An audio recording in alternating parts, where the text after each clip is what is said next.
حضرت ابن عباس رضی اللہ عنہ نے بیان کیا کہ ایک دن رسول اللہ صلی اللہ علیہ وسلم صفا پہاڑی پر چڑھے اور پکارا، یا صباحا، لوگو دوڑو۔ اس آواز پر قریش جمع ہو گئے اور پوچھا کیا بات ہے؟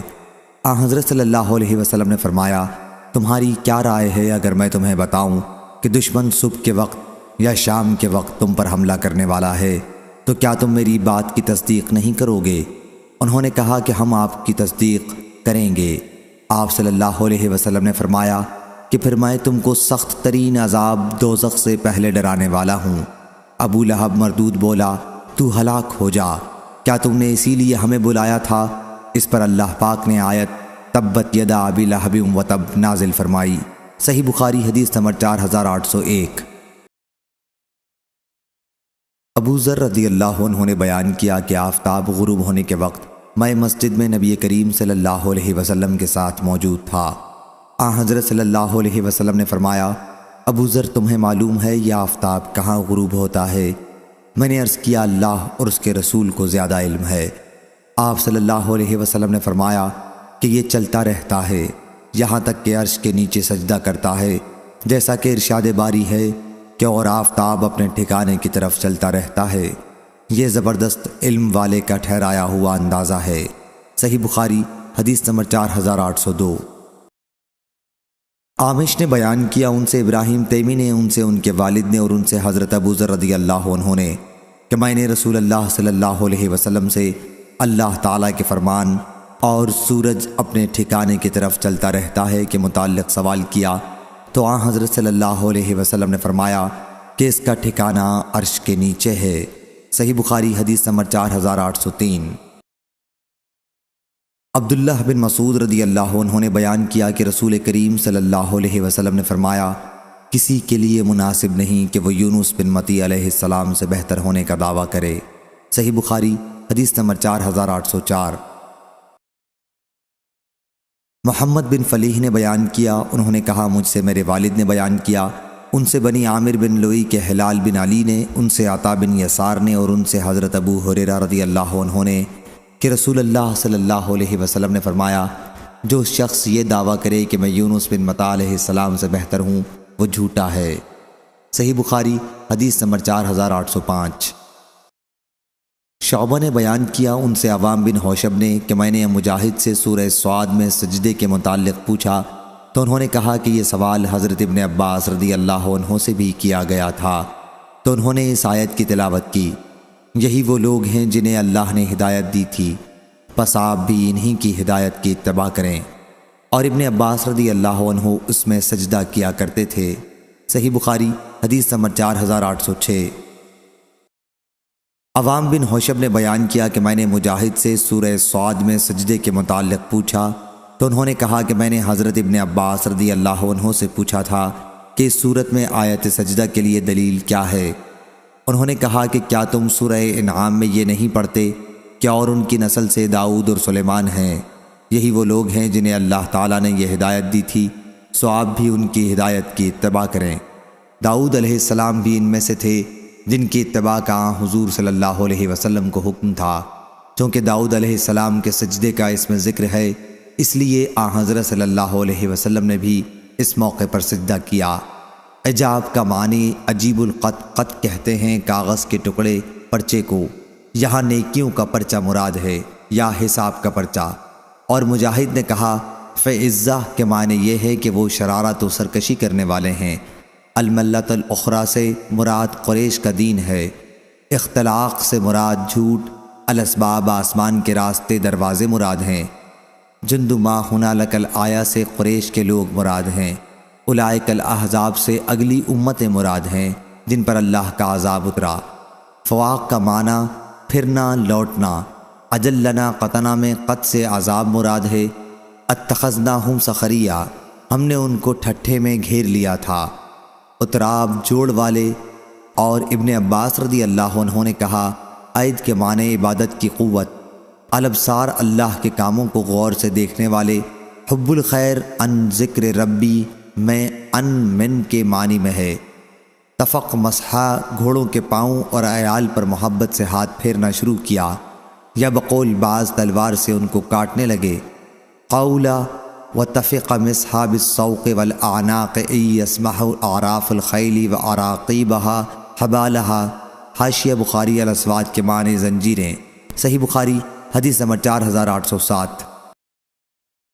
حضرت ابو ہریرہ رضی اللہ عنہ نے بیان کیا کہ رسول اللہ صلی اللہ علیہ وسلم نے فرمایا، گزشتہ رات ایک سرکش جن اچانک میرے پاس آیا، یا اسی طرح کا کلمہ آپ صلی اللہ علیہ وسلم نے فرمایا، تاکہ میری نماز خراب کرے، لیکن اللہ تعالیٰ نے مجھے اس پر قدرت دے دی، اور میں نے سوچا کہ اسے مسجد کے ستونوں سے باندھ دوں تاکہ صبح کے وقت تم سب لوگ بھی اسے دیکھ سکو۔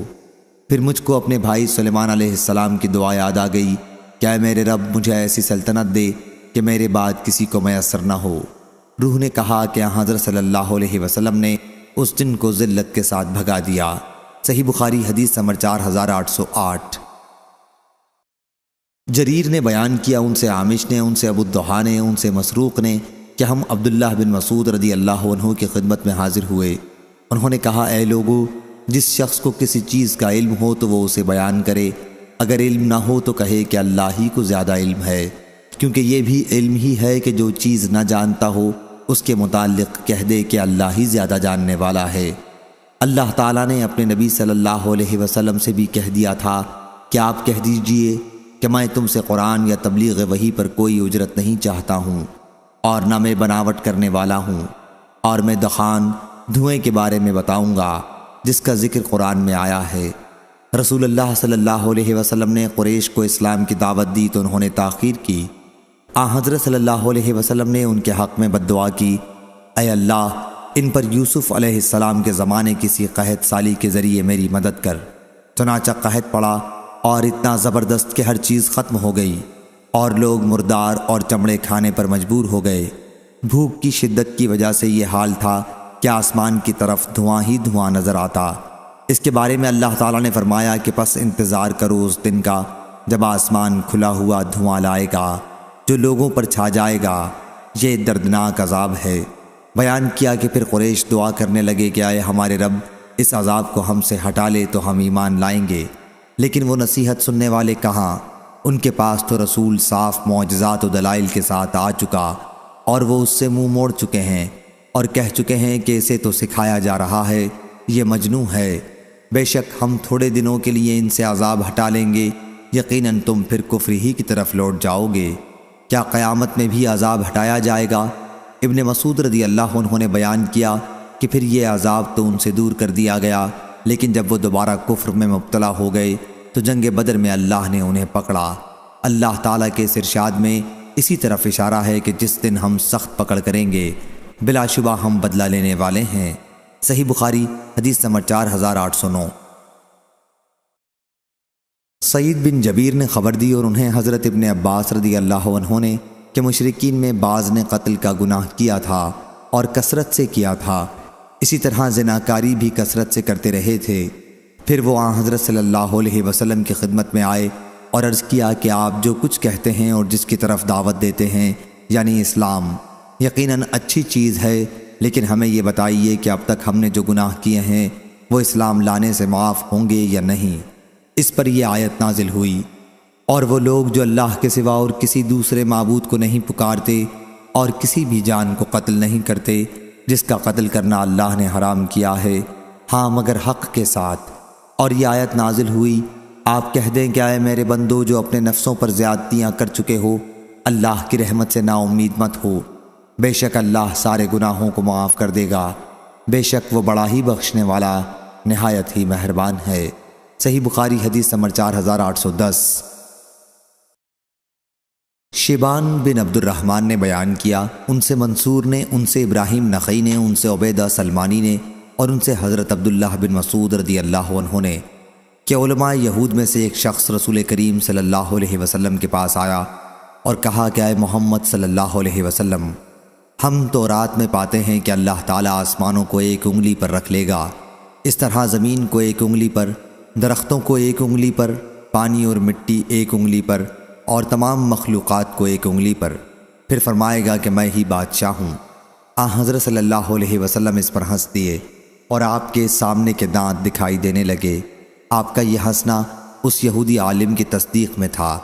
پھر آپ نے اس آیت کی تلاوت کی، اور ان لوگوں نے اللہ کی عظمت نہ کی جیسی عظمت کرنا چاہیے تھی، اور حال یہ ہے کہ ساری زمین اس کی مٹھی میں ہوگی قیامت کے دن، اور آسمان اس کے داہنے ہاتھ میں لپٹے ہوں گے۔ وہ ان لوگوں کے شرک سے بالکل پاک اور بلندر ہے۔ صحیح بخاری حدیث نمبر 4811۔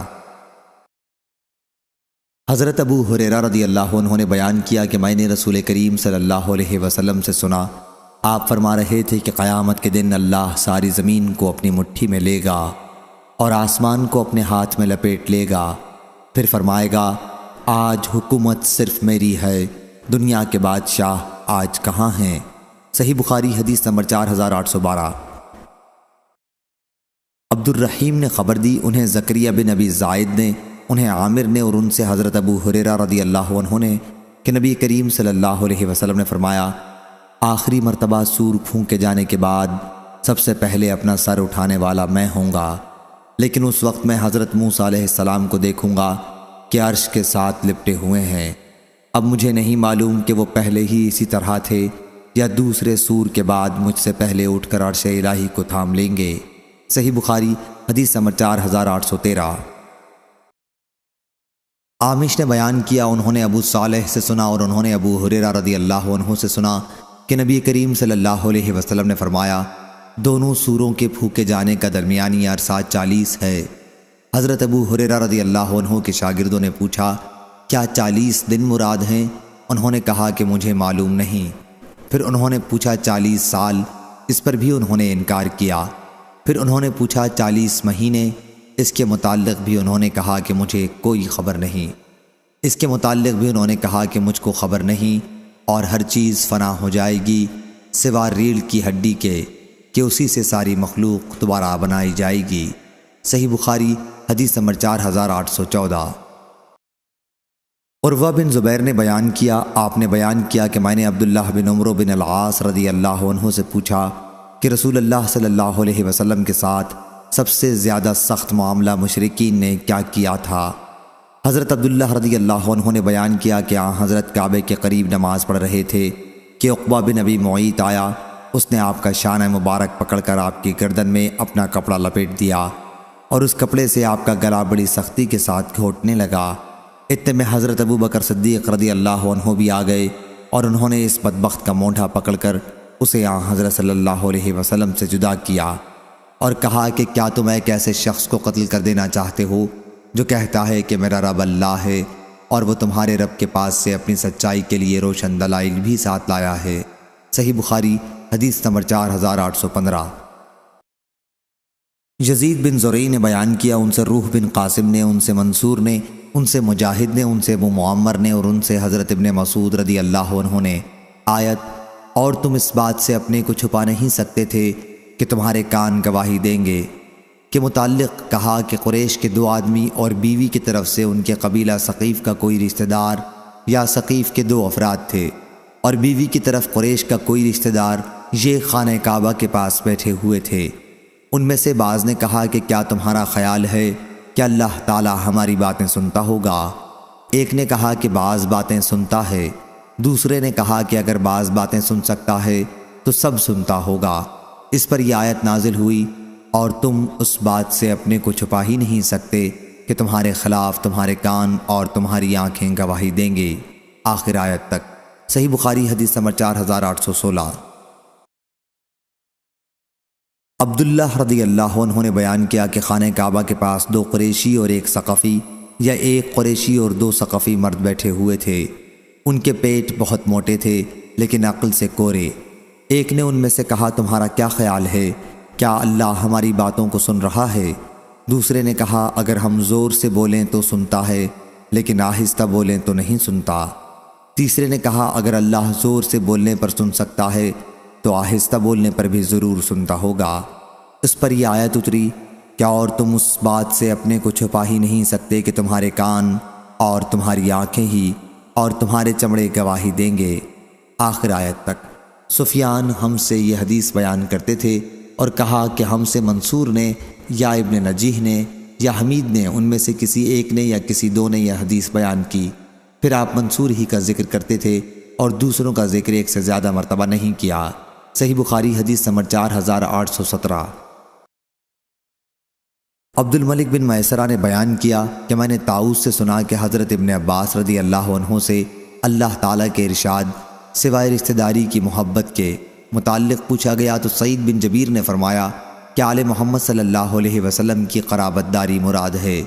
حضرت ابن عباس رضی اللہ عنہ نے اس پر کہا کہ تم نے جلد بازی کی، قریش کی کوئی شاخ ایسی نہیں جس میں آن حضرت صلی اللہ علیہ وسلم کی قرابت داری نہ ہو۔ آن حضرت صلی اللہ علیہ وسلم نے ان سے فرمایا کہ تم سے صرف یہ چاہتا ہوں کہ تم اس قرابت داری کی وجہ سے صلہ رحمی کا معاملہ کرو جو میرے اور تمہارے درمیان میں موجود ہے۔ صحیح بخاری حدیث نمبر 4818۔ سفیان بن عینہ نے بیان کیا، ان سے عمرو نے، ان سے عطا نے، ان سے صفوان بن یعلا نے اور ان سے ان کے والد نے کہ میں نے رسول کریم صلی اللہ علیہ وسلم کو ممبر پر یہ آیت پڑھتے سنا، اور یہ لوگ پکاریں گے کہ اے مالک تمہارا پروردگار ہمارا کام ہی تمام کر دے۔ اور قتادہ نے کہا مثلاً للآخرین یعنی پچھلوں کے لیے نصیحت، دوسروں نے کہا مقرنین کا معنی قابو میں رکھنے والے۔ عرب لوگ کہتے ہیں فلانا فلانے کا مقرن ہے، یعنی اس پر اختیار رکھتا ہے، اس کو قابو میں لایا ہے۔ اکواب وہ کوزے جن میں ٹوٹی نہ ہو بلکہ منہ کھلا ہوا ہو جہاں سے آدمی چاہے پیے۔ ان کان للرحمن ولد کا معنی یہ ہے کہ اس کی کوئی اولاد نہیں ہے۔ اس صورت میں ان نافیہ ہے، عابدین سے عانفین مراد ہے، یعنی سب سے پہلے میں اس سے عار کرتا ہوں۔ اس میں دو لغت ہیں، عابد و عبد، اور حضرت عبداللہ بن مسعود رضی اللہ عنہ نے اس کو وقال الرسول یا رب پڑھا ہے۔ اول العابدین کے معنی سب سے پہلا انکار کرنے والا، یعنی اگر خدا کی اولاد ثابت کرتے ہو تو میں اس کا سب سے پہلا انکاری ہوں۔ اس صورت میں عابدین باب عبد یا عبد سے آئے گا۔ اور قتادہ نے کہا فی الکتاب کا معنی یہ ہے کہ مجموعی کتاب اور اصل کتاب یعنی لوح محفوظ میں۔ صحیح بخاری حدیث نمبر 4819۔ عبدان نے بیان کیا، ان سے ابو حمزہ نے، ان سے عامش نے، ان سے مسلم نے، ان سے مسروق نے اور ان سے عبداللہ بن مسعود رضی اللہ عنہ نے کہ قیامت کی 5 علامتیں گزر چکی ہیں: الدخان دھواں، الروم غلبہ روم، القمر چاند کا ٹکڑے ہونا، البطشہ پکڑ، اور اللزام ہلاکت اور قید۔ صحیح بخاری حدیث نمبر 4820۔ حضرت عبداللہ بن مسعود رضی اللہ عنہ نے بیان کیا کہ یہ قحط اس لیے پڑا تھا کہ قریش جب رسول اللہ صلی اللہ علیہ وسلم کی دعوت قبول کرنے کے بجائے شرک پر جمے رہے تو آپ نے ان کے لیے ایسے قحط کی بد دعا کی جیسا یوسف علیہ السلام کے زمانے میں پڑا تھا۔ چنانچہ قحط کی نوبت یہاں تک پہنچی کہ لوگ ہڈیاں تک کھانے لگے۔ لوگ آسمان کی طرف نظر اٹھاتے لیکن بھوک اور فاقے کی شدت کی وجہ سے دھوئیں کے سوا اور کچھ نظر نہ آتا۔ اسی کے متعلق اللہ تعالیٰ نے یہ آیت نازل کی، تو آپ انتظار کریں اس روز کا جب آسمان کی طرف سے نظر آنے والا دھواں پیدا ہو جو لوگوں پر چھا جائے، یہ ایک دردناک عذاب ہوگا۔ بیان کیا کہ پھر ایک صحابہ حضرت صلی اللہ علیہ وسلم کی خدمت میں حاضر ہوئے اور عرض کی، یا رسول اللہ صلی اللہ علیہ وسلم، قبیلہ مضر کے لیے بارش کی دعا کیجیے کہ وہ برباد ہو چکے ہیں۔ حضرت صلی اللہ علیہ وسلم نے فرمایا، مضر کے حق میں دعا کے لیے کہتے ہو، تم بڑے جری ہو۔ آخر حضرت صلی اللہ علیہ وسلم نے ان کے لیے دعا فرمائی اور بارش ہوئی۔ اس پر آیت انکم عائدون نازل ہوئی، یعنی اگرچہ تم نے ایمان کا وعدہ کیا ہے لیکن تم کفر کی طرف پھر لوٹ جاؤ گے۔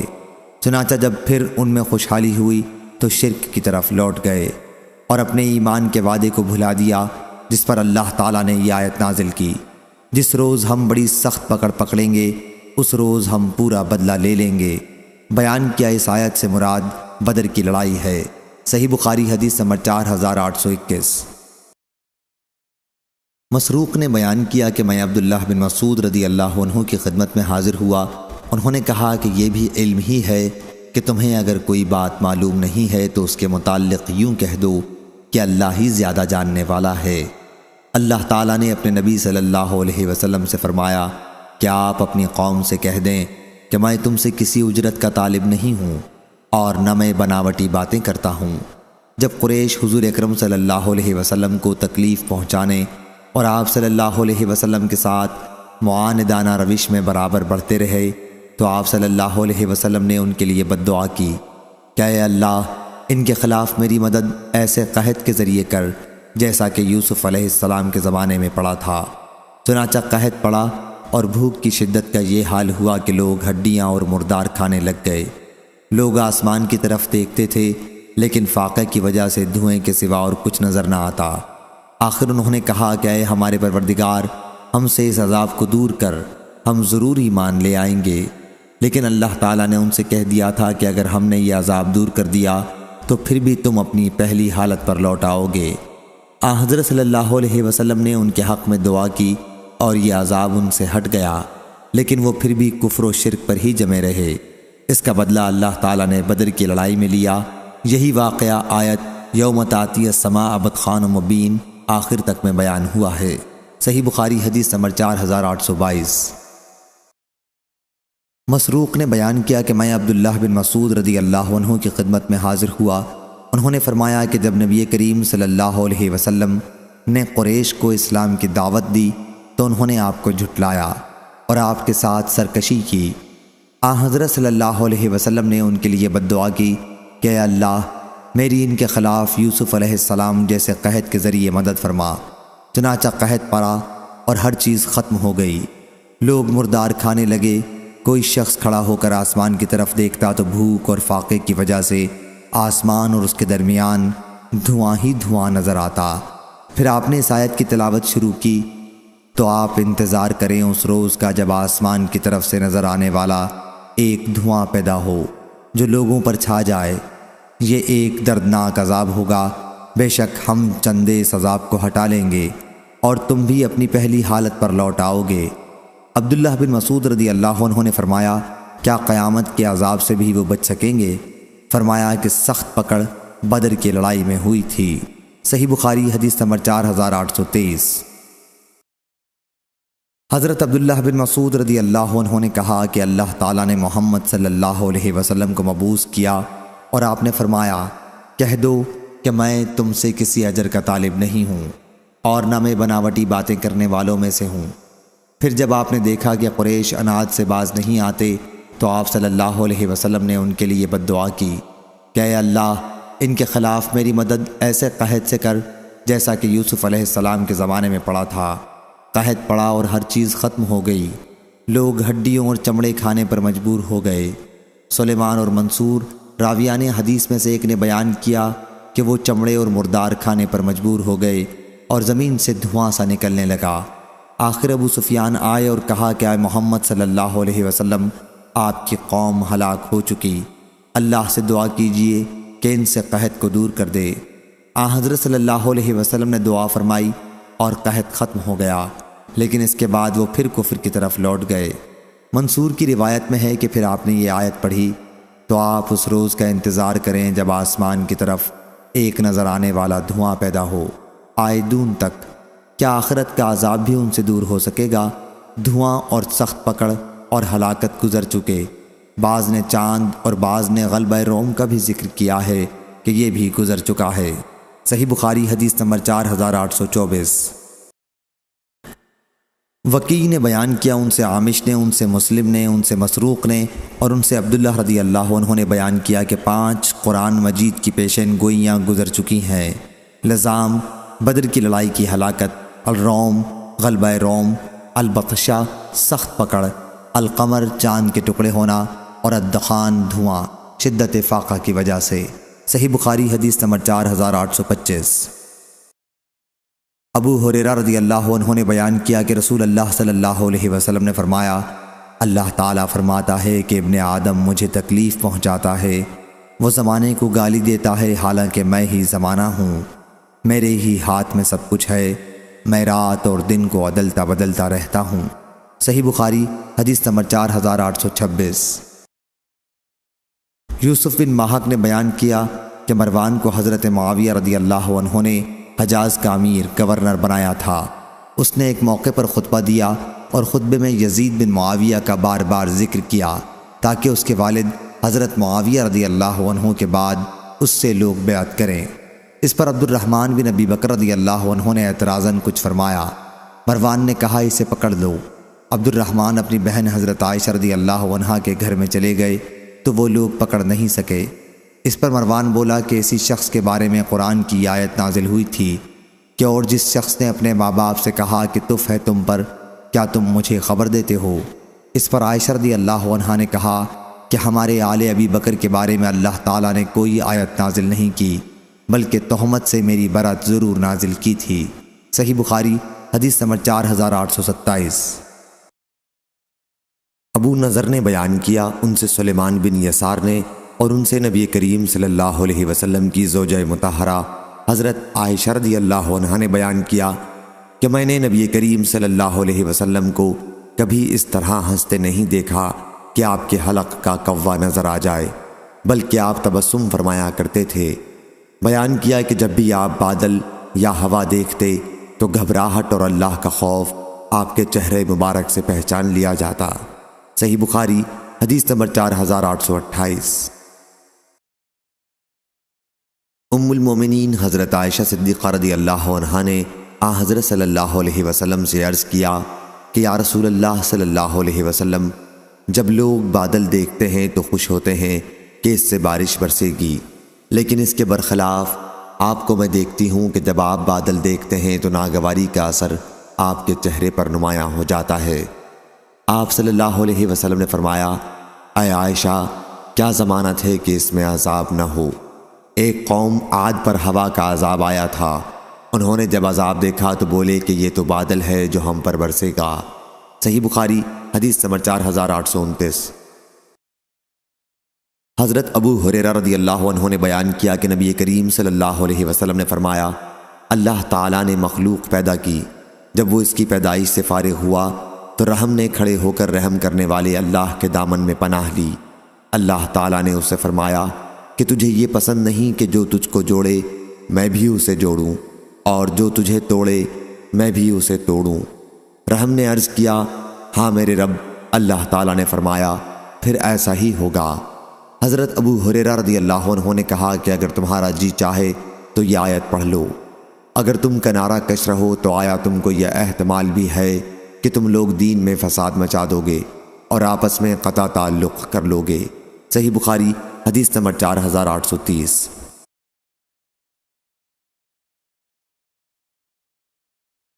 ابو الحباب سعید بن یسار نے بیان کیا اور ان سے حضرت ابو ہریرہ رضی اللہ عنہ نے سابقہ حدیث کی طرح۔ پھر ابو ہریرہ رضی اللہ عنہ نے بیان کیا کہ رسول اللہ صلی اللہ علیہ وسلم نے فرمایا کہ اگر تمہارا جی چاہے تو آیت اگر تم کنارہ کش رہو پڑھ لو۔ صحیح بخاری حدیث نمبر 4831۔ معاویہ بن ابی مزرد نے خبر دی سابقہ کی حدیث کی طرح، اور یہ کہ ابو ہریرہ رضی اللہ عنہ نے بیان کیا رسول اللہ صلی اللہ علیہ وسلم نے فرمایا، اگر تمہارا جی چاہے تو آیت اگر تم کنارہ کش رہو پڑھ لو۔ صحیح بخاری حدیث نمبر 4832۔ عبداللہ بن مسلمہ نے بیان کیا، ان سے امام مالک نے، ان سے زید بن اسلم نے، ان سے ان کے والد نے کہ رسول اللہ صلی اللہ علیہ وسلم ایک سفر میں جا رہے تھے۔ حضرت عمر رضی اللہ عنہ بھی آپ کے ساتھ تھے۔ رات کا وقت تھا۔ حضرت عمر بن خطاب رضی اللہ عنہ نے سوال کیا، لیکن حضور اکرم صلی اللہ علیہ وسلم نے کوئی جواب نہیں دیا۔ پھر انہوں نے سوال کیا اور اس مرتبہ بھی آپ صلی اللہ علیہ وسلم نے جواب نہیں دیا۔ تیسری مرتبہ بھی انہوں نے سوال کیا، لیکن آپ صلی اللہ علیہ وسلم نے جواب نہیں دیا۔ اس پر حضرت عمر رضی اللہ عنہ نے کہا، عمر کی ماں اسے روئے۔ حضرت صلی اللہ علیہ وسلم سے تم نے 3 مرتبہ سوال میں اصرار کیا، لیکن حضرت صلی اللہ علیہ وسلم نے تمہیں کسی مرتبہ جواب نہیں دیا۔ حضرت عمر رضی اللہ عنہ نے بیان کیا کہ پھر میں نے اپنے اونٹ کو حرکت دی اور لوگوں سے آگے بڑھ گیا۔ مجھے خوف تھا کہ کہیں میرے بارے میں قرآن مجید کی آیت نہ نازل ہو۔ ابھی تھوڑی ہی دیر ہوئی تھی کہ ایک پکارنے والے کی آواز میں نے سنی جو مجھے ہی پکار رہا تھا۔ میں نے کہا کہ مجھے تو خوف تھا ہی کہ میرے بارے میں کوئی آیت نہ نازل ہو جائے۔ میں حضرت صلی اللہ علیہ وسلم کی خدمت میں حاضر ہوا اور سلام کیا۔ حضرت صلی اللہ علیہ وسلم نے فرمایا کہ مجھ پر آج رات ایک سورت نازل ہوئی ہے جو مجھے اس ساری کائنات سے زیادہ عزیز ہے جس پر سورج طلوع ہوتا ہے۔ پھر آپ صلی اللہ علیہ وسلم نے سورہ فتح کی تلاوت فرمائی۔ صحیح بخاری حدیث نمبر 4833۔ شعبہ نے بیان کیا انہوں نے قتادہ سے سنا اور ان سے حضرت انس رضی اللہ عنہ نے بیان کیا کہ سورہ فتح صلح حدیبیہ کے بارے میں نازل ہوئی تھی۔ صحیح بخاری حدیث نمبر 4834۔ حضرت عبداللہ ابن مغفل رضی اللہ عنہ نے بیان کیا کہ رسول اللہ صلی اللہ علیہ وسلم نے فتح مکہ کے دن سورہ فتح خوب خوش الحانی سے پڑھی۔ معاویہ بن قرہ نے کہا کہ اگر میں چاہوں کہ تمہارے سامنے حضرت صلی اللہ علیہ وسلم کی اس موقع پر طرز قرأت کی نقل کروں تو کر سکتا ہوں۔ صحیح بخاری حدیث نمبر 4835۔ زیاد نے بیان کیا اور انہوں نے مغیرہ بن شعبہ رضی اللہ عنہ سے سنا کہ رسول اللہ صلی اللہ علیہ وسلم نماز میں رات بھر کھڑے رہے یہاں تک کہ آپ کے دونوں پاؤں سوج گئے۔ آپ صلی اللہ علیہ وسلم سے عرض کیا گیا کہ اللہ تعالیٰ نے تو آپ کی اگلی پچھلی تمام خطائیں معاف کر دی ہیں۔ حضرت صلی اللہ علیہ وسلم نے فرمایا کیا میں شکر گزار بندہ نہ بنوں؟ صحیح بخاری حدیث نمبر 4836۔ حیوہ نے خبر دی انہیں ابو الاسود نے انہوں نے عروہ سے سنا اور انہوں نے حضرت عائشہ رضی اللہ عنہا سے کہ نبی کریم صلی اللہ علیہ وسلم رات کی نماز میں اتنا طویل قیام کرتے کہ آپ کے قدم پھٹ جاتے۔ حضرت عائشہ رضی اللہ عنہا نے ایک مرتبہ عرض کیا کہ یا رسول اللہ صلی اللہ علیہ وسلم آپ اتنی زیادہ مشقت کیوں اٹھاتے ہیں؟ اللہ تعالیٰ نے تو آپ کی اگلی پچھلی خطائیں معاف کر دی ہیں۔ آپ نے فرمایا کیا پھر میں شکر گزار بندہ بننا پسند نہ کروں؟ عمر کے آخری حصے میں جب طویل قیام دشوار ہو گیا تو آپ بیٹھ کر رات کی نماز پڑھتے اور جب رکوع کا وقت آتا تو کھڑے ہو جاتے اور تقریباً 30 یا 40 آیتیں اور پڑھتے پھر رکوع کرتے۔ صحیح بخاری حدیث نمبر 4837۔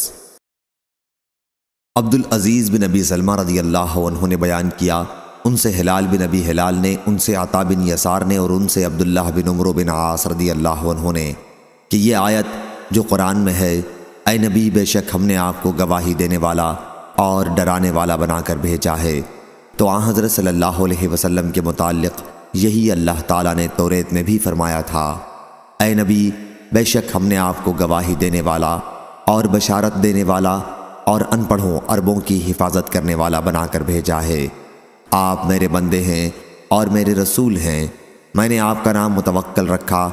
آپ نہ بدخو ہیں اور نہ سخت دل اور نہ بازاروں میں شور کرنے والے اور نہ وہ برائی کا بدلہ برائی سے دیں گے بلکہ معافی اور درگزر سے کام لیں گے، اور اللہ ان کی روح اس وقت تک قبض نہیں کرے گا جب تک کہ وہ کج قوم عربی کو سیدھا نہ کر لیں، یعنی جب تک وہ ان سے لا الہ الا اللہ کا اقرار نہ کرا لیں۔ بس اس کلمہ توحید کے ذریعے وہ اندھی آنکھوں کو اور بہرے کانوں کو اور پردہ پڑے ہوئے دلوں کو کھول دیں گے۔ صحیح بخاری حدیث نمبر 4838۔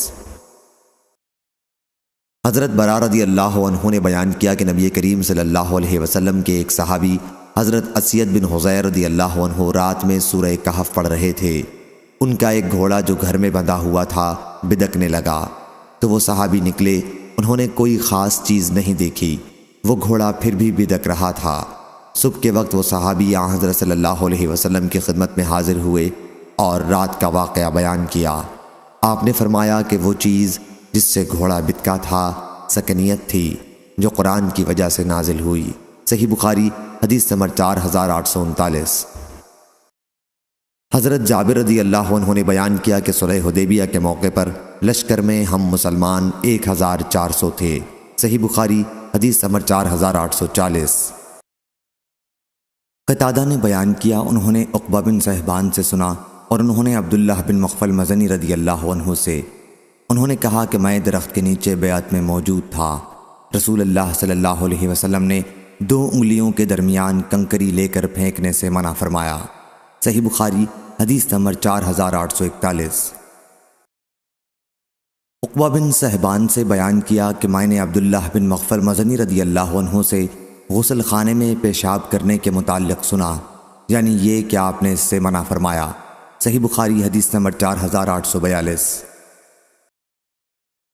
محمد بن ولید نے بیان کیا، کہا ہم سے محمد بن جعفر نے بیان کیا، کہا ہم سے شعبہ نے بیان کیا، ان سے خالد نے، ان سے ابو قلابہ نے اور ان سے ثابت بن دحاق رضی اللہ عنہ نے، اور وہ صلح حدیبیہ کے دن درخت کے نیچے بیعت کرنے والوں میں شامل تھے۔ صحیح بخاری حدیث نمبر 4843۔ احمد بن اسحاق سلمہ نے بیان کیا، کہا ہم سے یعلا نے، کہا ہم سے عبدالعزیز بن سیاح نے، ان سے حبیب بن ابی ثابت نے کہ میں ابو وائل رضی اللہ عنہ کی خدمت میں ایک مسئلہ پوچھنے کے لیے خوارج کے متعلق گیا۔ انہوں نے فرمایا کہ ہم مقام صفین میں پڑاؤ ڈالے ہوئے تھے جہاں علی اور معاویہ رضی اللہ عنہ کی جنگ ہوئی تھی۔ ایک شخص نے کہا کہ آپ کا کیا خیال ہے اگر کوئی شخص کتاب اللہ کی طرف صلح کے لیے بلائے؟ علی رضی اللہ عنہ نے فرمایا ٹھیک ہے، لیکن خوارج نے جو معاویہ رضی اللہ عنہ کے خلاف علی رضی اللہ عنہ کے ساتھ تھے اس کے خلاف آواز اٹھائی۔ اس پر سہل بن حنیف رضی اللہ عنہ نے فرمایا تم پہلے اپنا جائزہ لو، ہم لوگ حدیبیہ کے موقع پر موجود تھے۔ آپ کی مراد اس صلح سے تھی جو مقام حدیبیہ میں نبی کریم صلی اللہ علیہ وسلم اور مشرکین کے درمیان ہوئی تھی، اور جنگ کا موقع آتا تو ہم اس سے پیچھے ہٹنے والے نہیں تھے، لیکن صلح کی بات چلی تو ہم نے اس میں بھی صبر و ثبات کا دامن ہاتھ سے نہیں چھوڑا۔ اتنے میں عمر رضی اللہ عنہ حضور صلی اللہ علیہ وسلم کی خدمت میں حاضر ہوئے اور عرض کیا کیا ہم حق پر نہیں ہیں اور کیا کفار باطل پر نہیں ہیں؟ کیا ہمارے مقتولین جنت میں نہیں جائیں گے اور کیا ان کے مقتولین دوزخ میں نہیں جائیں گے؟ حضرت صلی اللہ علیہ وسلم نے فرمایا کہ کیوں نہیں؟ عمر رضی اللہ عنہ نے کہا پھر ہم اپنے دین کے بارے میں ذلت کا مظاہرہ کیوں کریں، یعنی دب کر صلح کیوں کریں اور کیوں واپس جائیں جبکہ اللہ تعالیٰ نے ہمیں اس کا حکم فرمایا ہے؟ حضور اکرم صلی اللہ علیہ وسلم نے فرمایا اے ابن خطاب، میں اللہ کا رسول ہوں اور اللہ تعالیٰ مجھے کبھی ضائع نہیں کرے گا۔ عمر رضی اللہ عنہ حضور صلی اللہ علیہ وسلم کے پاس سے واپس آ گئے، ان کو غصہ آ رہا تھا، صبر نہیں آیا، اور ابو بکر رضی اللہ عنہ کے پاس آئے اور کہا اے ابو بکر رضی اللہ عنہ، کیا ہم حق پر اور وہ باطل پر نہیں ہیں؟ ابو بکر رضی اللہ عنہ نے بھی وہی جواب دیا کہ اے ابن خطاب، حضور اکرم صلی اللہ علیہ وسلم اللہ کے رسول ہیں اور اللہ انہیں ہرگز ضائع نہیں کرے گا۔ پھر سورۃ الفتح نازل ہوئی۔ صحیح بخاری حدیث نمبر 4844۔ ابن ابی ملیکہ نے بیان کیا کہ قریب تھا کہ وہ سب سے بہتر افراد تباہ ہو جائیں، یعنی ابو بکر اور عمر رضی اللہ عنہ۔ ان دونوں حضرات نے نبی کریم صلی اللہ علیہ وسلم کے سامنے اپنی آواز بلند کر دی تھی۔ یہ اس وقت کا واقعہ ہے جب بنی تمیم کے سوار آئے تھے اور حضرت صلی اللہ علیہ وسلم سے انہوں نے درخواست کی کہ ہمارا کوئی امیر بنا دیں۔ ان میں سے ایک عمر رضی اللہ عنہ نے بنی مجاشے کے اقرا بن حابس رضی اللہ عنہ کے انتخاب کے لیے کہا تھا، اور دوسرے ابو بکر رضی اللہ عنہ نے ایک دوسرے کا نام پیش کیا تھا۔ نافع نے کہا کہ ان کا نام مجھے یاد نہیں۔ اس پر حضرت ابو بکر رضی اللہ عنہ نے حضرت عمر رضی اللہ عنہ سے کہا آپ کا ارادہ مجھ سے اختلاف کرنا ہی ہے۔ حضرت عمر رضی اللہ عنہ نے کہا کہ میرا ارادہ آپ سے اختلاف کرنا نہیں ہے۔ اس پر ان دونوں کی آواز بلند ہو گئی۔ پھر اللہ تعالیٰ نے یہ آیت اتاری اے ایمان والو، اپنی آواز کو نبی کی آواز سے بلند نہ کیا کرو۔ حضرت عبداللہ بن زبیر رضی اللہ عنہ نے بیان کیا کہ اس آیت کے نازل ہونے کے بعد حضرت عمر رضی اللہ عنہ نبی کریم صلی اللہ علیہ وسلم کے سامنے اتنی آہستہ آہستہ بات کرتے کہ آپ صاف سن بھی نہ سکتے تھے اور دوبارہ پوچھنا پڑتا تھا۔ انہوں نے اپنے نانا یعنی حضرت ابو بکر رضی اللہ عنہ کے متعلق اس سلسلے میں کوئی چیز بیان نہیں کی۔ صحیح بخاری حدیث نمبر 4845۔ موسیٰ بن انس نے خبر دی اور انہیں حضرت انس بن مالک رضی اللہ عنہ نے کہ نبی کریم صلی اللہ علیہ وسلم نے حضرت ثابت بن قیس رضی اللہ عنہ کو نہیں پایا۔ ایک صحابی رضی اللہ عنہ نے عرض کیا یا رسول اللہ صلی اللہ علیہ وسلم، میں آپ کے لیے ان کی خبر لاتا ہوں۔ پھر وہ ثابت بن قیس رضی اللہ عنہ کے یہاں آئے، دیکھا کہ وہ گھر میں سر جھکائے بیٹھے ہیں، پوچھا کیا حال ہے؟ کہا کہ برا حال ہے کہ نبی کریم صلی اللہ علیہ وسلم کی آواز کے مقابلے میں بلند آواز سے بولا کرتا تھا۔ اب سارے نیک عمل اکارت ہوئے اور اہل دوزخ میں قرار دے دیا گیا ہوں۔ وہ نبی کریم صلی اللہ علیہ وسلم کی خدمت میں حاضر ہوئے اور انہوں نے جو کچھ کہا تھا اس کی اطلاع آپ صلی اللہ علیہ وسلم کو دی۔ حضرت موسیٰ بن انس نے بیان کیا کہ وہ شخص اب دوبارہ ان کے لیے ایک عظیم بشارت لے کر ان کے پاس آئے۔ حضور صلی اللہ علیہ وسلم نے فرمایا تھا کہ ان کے پاس جاؤ اور کہو کہ تم اہل دوزخ میں سے نہیں ہو بلکہ تم اہل جنت میں سے ہو۔ صحیح بخاری حدیث نمبر 4846۔ حضرت عبداللہ بن زبیر رضی اللہ عنہ نے خبر دی کہ قبیلہ بنی تمیم کے سواروں کا وفد نبی کریم صلی اللہ علیہ وسلم کی خدمت میں آیا۔ حضرت ابو بکر رضی اللہ عنہ نے کہا کہ ان کا امیر آپ قعقاع بن معبد کو بنا دیں، اور حضرت عمر رضی اللہ عنہ نے کہا بلکہ اقرع بن حابس کو امیر بنائیں۔ حضرت ابو بکر رضی اللہ عنہ نے اس پر کہا کہ مقصد تو صرف میری مخالفت ہی کرنا ہے۔ حضرت عمر رضی اللہ عنہ نے کہا میں نے آپ کے خلاف کرنے کی غرض سے یہ نہیں کہا ہے۔ اس پر دونوں میں بحث چلی گئی اور آواز بھی بلند ہو گئی۔ اسی کے متعلق یہ آیت نازل ہوئی کہ اے ایمان والو، تم اللہ اور اس کے رسول سے پہلے کسی کام میں جلدی مت کیا کرو، آخر آیت تک۔ صحیح بخاری حدیث نمبر 4847۔ شعبہ نے بیان کیا ان سے قتادہ نے اور ان سے حضرت انس رضی اللہ عنہ نے کہ نبی کریم صلی اللہ علیہ وسلم نے فرمایا جہنم میں دوزخیوں کو ڈالا جائے گا اور وہ کہے گی کہ کچھ اور بھی ہے، یہاں تک کہ اللہ رب العزت اپنا قدم اس پر رکھے گا اور وہ کہے گی کہ بس بس۔ صحیح بخاری حدیث نمبر 4848۔ ابو سفیان حمیری سعید بن یحییٰ بن مہدی نے بیان کیا ان سے عوف نے، ان سے محمد نے اور ان سے حضرت ابو ہریرہ رضی اللہ عنہ نے نبی کریم صلی اللہ علیہ وسلم کے حوالے سے۔ ابو سفیان حمیری اکثر اس حدیث کو حضرت صلی اللہ علیہ وسلم سے موقوفاً ذکر کرتے تھے کہ جہنم سے پوچھا جائے گا تو بھر بھی گئی، وہ کہے گی کہ کچھ اور بھی ہے، پھر اللہ تبارک و تعالی اپنا قدم اس پر رکھے گا اور کہے گی کہ بس بس۔ صحیح بخاری حدیث نمبر 4849۔ حضرت ابو ہریرہ رضی اللہ عنہ نے بیان کیا کہ نبی کریم صلی اللہ علیہ وسلم نے فرمایا جنت اور دوزخ نے بحث کی۔ دوزخ نے کہا میں متکبروں اور ظالموں کے لیے خاص کی گئی ہوں۔ جنت نے کہا مجھے کیا ہوا کہ میرے اندر صرف کمزور اور کم رتبے والے لوگ داخل ہوں گے۔ اللہ تعالیٰ نے اس پر جنت سے کہا کہ تو میری رحمت ہے، تیرے ذریعے میں اپنے بندوں میں جس پر چاہوں رحم کروں، اور دوزخ سے کہا کہ تو عذاب ہے، تیرے ذریعے میں اپنے بندوں میں سے جسے چاہوں عذاب دوں۔ جنت اور دوزخ دونوں بھریں گی، دوزخ تو اس وقت تک نہیں بھرے گی جب تک اللہ رب العزت اپنا قدم اس پر نہیں رکھ دے گا۔ اس وقت وہ بولے گی کہ بس بس بس، اور اس وقت بھر جائے گی اور اس کا بعض حصہ بعض دوسرے حصے پر چڑھ جائے گا، اور اللہ تعالیٰ اپنے بندوں میں کسی پر بھی ظلم نہیں کرے گا، اور جنت کے لیے اللہ تعالیٰ ایک مخلوق پیدا کرے گا۔ صحیح بخاری حدیث نمبر 4850۔ حضرت جریر بن عبداللہ رضی اللہ عنہ نے بیان کیا کہ ہم ایک رات نبی کریم صلی اللہ علیہ وسلم کے ساتھ بیٹھے ہوئے تھے۔ 14ویں رات تھی۔ حضرت صلی اللہ علیہ وسلم نے چاند کی طرف دیکھا اور پھر فرمایا کہ یقیناً تم اپنے رب کو اسی طرح دیکھو گے جس طرح اس چاند کو دیکھ رہے ہو۔ اس کی رویت میں تم دھکم پیل نہیں کرو گے، بلکہ بڑے اطمینان سے ایک دوسرے کو دھکا دیے بغیر دیکھو گے۔ اس لیے اگر تمہارے لیے ممکن ہو تو سورج نکلنے اور ڈوبنے سے پہلے نماز نہ چھوڑو۔ پھر آپ نے آیت اور اپنے رب کی حمد و تسبیح کرتے رہیے آفتاب نکلنے سے پہلے اور چھپنے سے پہلے کی تلاوت کی۔ صحیح بخاری حدیث نمبر 4851۔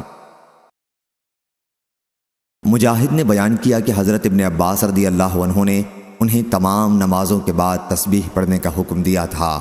آپ کا مقصد اللہ تعالیٰ کا ارشاد و ادبار السجود کی تشریح کرنا تھا۔ صحیح بخاری حدیث نمبر 4852۔ امام مالک نے خبر دی، انہیں محمد بن عبد الرحمن بن نوفل نے، انہیں عروہ نے، انہیں زینب بنت ابی سلمہ نے، اور ان سے ام المومنین حضرت ام سلمہ رضی اللہ عنہا نے بیان کیا کہ حج کے موقع پر میں نے رسول اللہ صلی اللہ علیہ وسلم سے کہا کہ میں بیمار ہوں۔ آپ نے فرمایا کہ پھر سواری پر بیٹھ کر لوگوں کے پیچھے سے طواف کرے۔ چنانچہ میں نے طواف کیا اور حضرت صلی اللہ علیہ وسلم اس وقت خانہ کعبہ کے پہلو میں نماز پڑھتے ہوئے سورہ والطور و کتاب مسطور کی تلاوت کر رہے تھے۔ صحیح بخاری حدیث نمبر 4853۔ حضرت جبیر بن مطعم رضی اللہ عنہ نے بیان کیا کہ میں نے نبی کریم صلی اللہ علیہ وسلم سے سنا آپ مغرب کی نماز میں سورہ والطور پڑھ رہے تھے۔ جب آپ اس آیت پر پہنچے، کیا یہ لوگ بغیر کسی کے پیدا کیے پیدا ہو گئے، یا یہ خود اپنے خالق ہیں، یا انہوں نے آسمان اور زمین کو پیدا کر لیا ہے؟ اصل یہ ہے کہ ان میں یقین ہی نہیں۔ کیا ان لوگوں کے پاس آپ کے پروردگار کے خزانے ہیں، یا یہ لوگ حاکم ہیں؟ تو میرا دل اڑنے لگا۔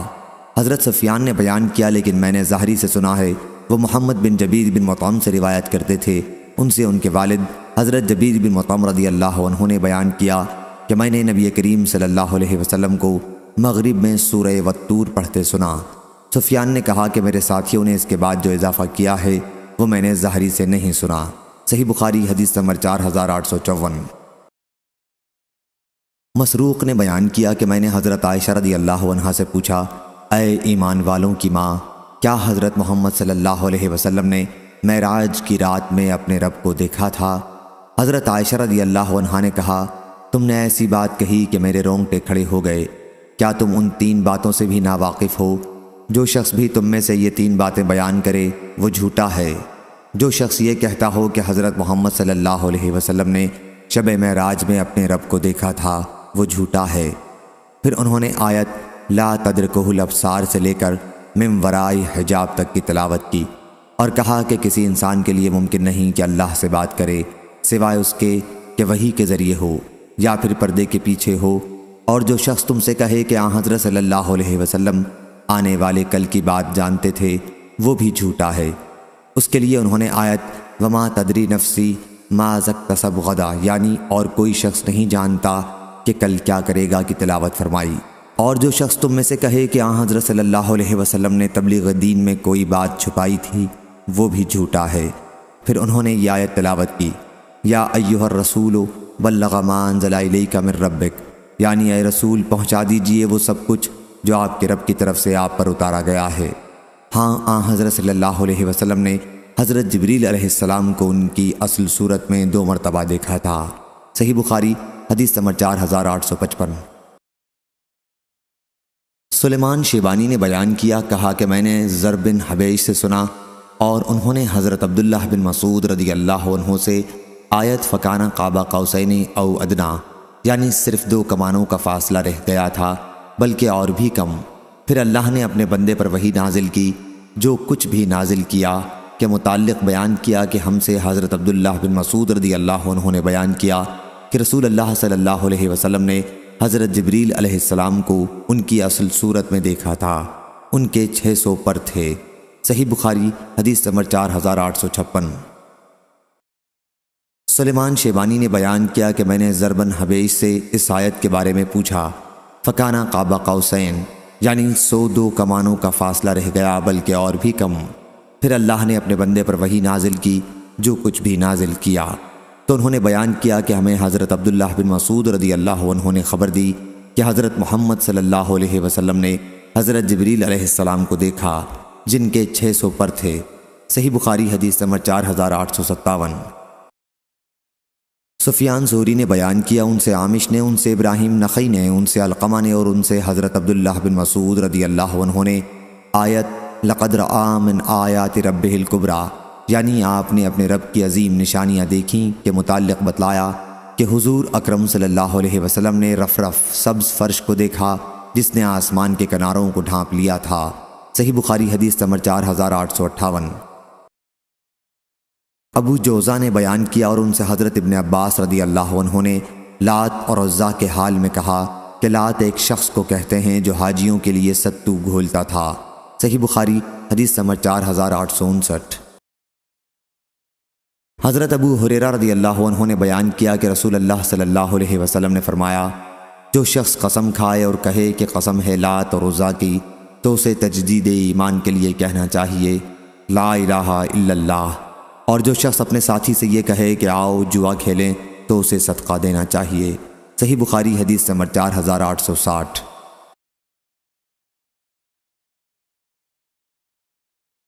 سفیان بن عینہ نے بیان کیا کہ میں نے عروہ سے سنا، انہوں نے بیان کیا کہ میں نے حضرت عائشہ رضی اللہ عنہا سے پوچھا تو انہوں نے کہا کہ کچھ لوگ منات بت کے نام پر احرام باندھتے جو مقام مشلل میں تھا، وہ صفا اور مروہ کے درمیان حج و عمرہ میں سعی نہیں کرتے تھے۔ اس پر اللہ تعالیٰ نے آیت نازل کی، بے شک صفا اور مروہ اللہ کی نشانیوں میں سے ہیں، چنانچہ رسول کریم صلی اللہ علیہ وسلم نے ان کے درمیان طواف کیا اور مسلمانوں نے بھی طواف کیا۔ سفیان نے کہا کہ منات مقام قدید پر مشلل میں تھا، اور عبد الرحمن بن خالد نے بیان کیا کہ ان سے ابن شہاب نے، ان سے عروہ نے بیان کیا اور ان سے حضرت عائشہ رضی اللہ عنہا نے کہا کہ یہ آیت انصار کے بارے میں نازل ہوئی تھی۔ اسلام سے پہلے انصار اور قبیلہ غسان کے لوگ منات کے نام پر احرام باندھتے تھے، پہلی حدیث کی طرح۔ اور معمر نے زہری سے بیان کیا، ان سے عروہ نے، ان سے حضرت عائشہ رضی اللہ عنہا نے کہ قبیلہ انصار کے کچھ لوگ منات کے نام کا احرام باندھتے تھے۔ منات ایک بت تھا جو مکہ اور مدینہ کے درمیان رکھا ہوا تھا۔ اسلام لانے کے بعد ان لوگوں نے کہا کہ یا رسول اللہ صلی اللہ علیہ وسلم، ہم منات کی تعظیم کے لیے صفا اور مروہ کے درمیان سعی نہیں کیا کرتے تھے۔ صحیح بخاری حدیث نمبر 4861۔ حضرت ابن عباس رضی اللہ عنہ نے بیان کیا کہ نبی کریم صلی اللہ علیہ وسلم نے سورہ والنجم میں سجدہ کیا اور آپ کے ساتھ مسلمانوں نے اور تمام مشرکوں اور جنات و انسانوں نے بھی سجدہ کیا۔ عبد الوارث کے ساتھ اس حدیث کو ابراہیم بن طہمان نے بھی ایوب سے روایت کیا اور اسماعیل بن علیہ نے اپنی روایت میں حضرت ابن عباس رضی اللہ عنہ کا ذکر نہیں کیا۔ صحیح بخاری حدیث نمبر 4862۔ عبداللہ بن مسعود رضی اللہ عنہ نے بیان کیا کہ سب سے پہلے نازل ہونے والی سجدے والی سورت سورہ نجم ہے۔ بیان کیا کہ پھر رسول اللہ صلی اللہ علیہ وسلم نے اس کی تلاوت کے بعد سجدہ کیا اور جتنے لوگ آپ کے پیچھے تھے سبھی نے آپ کے ساتھ سجدہ کیا سوائے ایک شخص کے۔ میں نے دیکھا کہ اس نے اپنی ہتھیلی میں مٹی اٹھائی اور اس پر سجدہ کر لیا۔ بعد میں بدر کی لڑائی میں نے اسے دیکھا کہ کفر کی حالت میں وہ قتل کیا ہوا پڑا ہے۔ وہ شخص امیہ بن خلف تھا۔ صحیح بخاری حدیث نمبر 4863۔ حضرت عبداللہ بن مسعود رضی اللہ عنہ نے بیان کیا کہ رسول اللہ صلی اللہ علیہ وسلم کے زمانے میں چاند 2 ٹکڑے ہو گیا تھا، ایک ٹکڑا پہاڑ کے اوپر اور دوسرا اس کے پیچھے چلا گیا تھا۔ حضرت صلی اللہ علیہ وسلم نے اس موقع پر ہم سے فرمایا تھا کہ گواہ رہنا۔ صحیح بخاری حدیث نمبر 4864۔ عبداللہ رضی اللہ عنہ نے بیان کیا کہ چاند پھٹ گیا تھا اور اس وقت ہم بھی نبی کریم صلی اللہ علیہ وسلم کے ساتھ تھے، چنانچہ اس کے 2 ٹکڑے ہو گئے۔ حضرت صلی اللہ علیہ وسلم نے ہم سے فرمایا کہ لوگوں گواہ رہنا، گواہ رہنا۔ صحیح بخاری حدیث نمبر 4865۔ عبیداللہ بن عبداللہ بن عتبہ بن مسعود نے بیان کیا، ان سے حضرت عبداللہ بن عباس رضی اللہ عنہ نے بیان کیا کہ نبی کریم صلی اللہ علیہ وسلم کے زمانے میں چاند پھٹ گیا تھا۔ صحیح بخاری حدیث نمبر 4866۔ حضرت انس رضی اللہ عنہ نے بیان کیا کہ مکے والوں نے نبی کریم صلی اللہ علیہ وسلم سے معجزہ دکھانے کو کہا تو حضرت صلی اللہ علیہ وسلم نے انہیں چاند کے پھٹ جانے کا معجزہ دکھایا۔ صحیح بخاری حدیث نمبر 4867۔ حضرت انس رضی اللہ عنہ نے بیان کیا کہ چاند 2 ٹکڑوں میں پھٹ گیا تھا۔ صحیح بخاری حدیث نمبر 4868۔ عبداللہ بن مسعود رضی اللہ عنہ نے بیان کیا کہ نبی کریم صلی اللہ علیہ وسلم فحل میں مدکر پڑھا کرتے تھے۔ صحیح بخاری حدیث نمبر 4869۔ سعید قطان نے بیان کیا، ان سے شعبہ نے، ان سے ابو اسحاق نے، ان سے اسود نے اور ان سے حضرت عبداللہ بن مسعود رضی اللہ عنہ نے کہ نبی کریم فحل میں مدکر پڑھا کرتے تھے، سو ہے کوئی نصیحت کرنے والا۔ صحیح بخاری حدیث نمبر 4870۔ زہیر نے بیان کیا، ان سے ابو اسحاق نے، انہوں نے ایک شخص کو اسود سے پوچھتے سنا کہ سورہ قمر میں آیت فحل میں مدکر ہے یا مذکر؟ انہوں نے کہا کہ میں نے حضرت ابن مسعود رضی اللہ عنہ سے سنا، وہ فحل میں مدکر پڑھا کرتے تھے۔ انہوں نے کہا کہ میں نے نبی کریم صلی اللہ علیہ وسلم کو بھی فحل میں مدکر پڑھتے سنا ہے، دال محملہ سے۔ صحیح بخاری حدیث نمبر 4871۔ عثمان نے خبر دی، انہیں شعبہ نے، انہیں ابو اسحاق نے، انہیں اسود نے اور انہیں حضرت ابن مسعود رضی اللہ عنہ نے کہ نبی کریم صلی اللہ علیہ وسلم نے فحل میں مدکر پڑھا، الآیت دال محملہ سے۔ صحیح بخاری حدیث نمبر 4872۔